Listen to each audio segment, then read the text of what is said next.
तुम्हारे पास भी अवसर है, तुम्हें क्या बनना है, तुम्हें कैसा बनना है।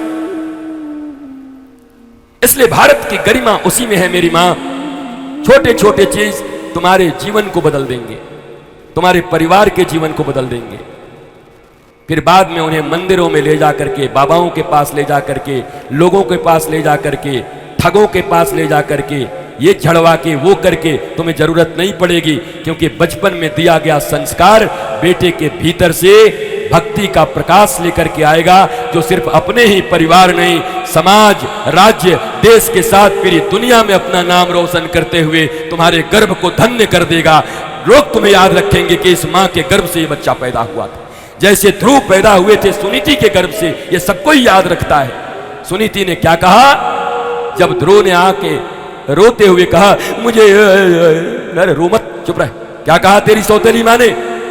कहा उसने मुझे गोद से उतार दिया, मुझे गालियां दी, तुम्हें नौकरानी कहा, मुझे नौकरानी का बेटा कहा।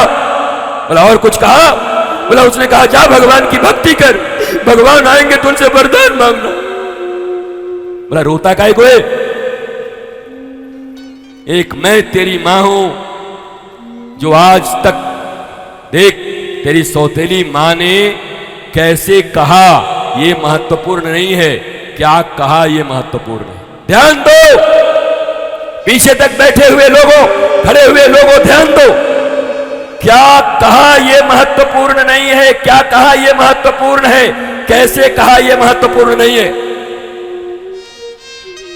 प्रोसेस क्या है उससे कोई फर्क नहीं पड़ता, मोटिव क्या है। कहा मेरी मां ने कहा भगवान की हरि की उपासना कर जाके। बोला अच्छा, मैं तुम्हारी अपनी मां हूं, आज तक तुम्हें तुम्हारे पिता के गोद में न बिठा पाई, धन्य है तुम्हारी वो सौतेली मां जो तुम्हें हरि और नारायण के गोद में बिठाने का मार्ग तुम्हें बता दी। जाओ प्रणाम करो अपने सौतेली मां को। बोलो क्या ऐसी मैया भारत में ही तो पैदा होती है ना, कि कोई विदेशी नहीं मैया थी, वो कोई लंदन की थी। भारत की मां है, भारत की नारी है, जो इतना अत्याचार अनाचार होने पर भी अपने बच्चों को दुर्गुण नहीं सिखाती। कहती कोई बात नहीं, तेरी सौतेली मां ने तुझे भगवान से मिलने का मार्ग बताया है। तो महाराज जी ने कथा बड़ा कम करते हैं, इधर उधर की बातें ज्यादा करते हैं।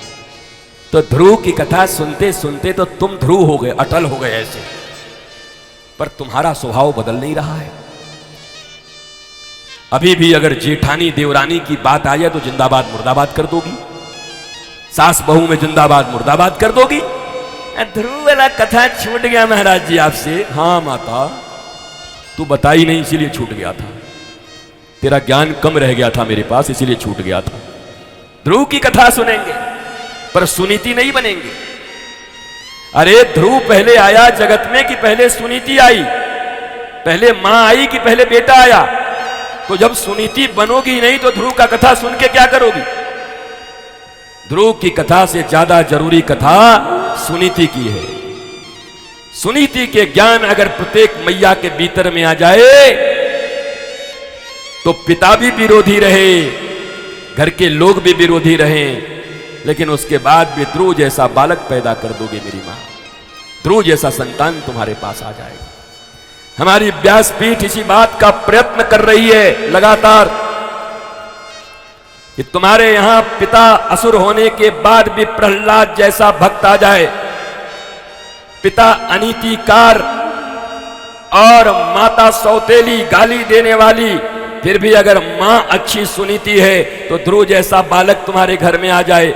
व्यासपीठ यही प्रयत्न कर रही है कि आने वाले भारत में हमारे संतान, दिव्य सनातनी संतान आए, जो अपने ही देश नहीं पूरी दुनिया और ब्रह्मांड का मंगल करने के योग्य हो।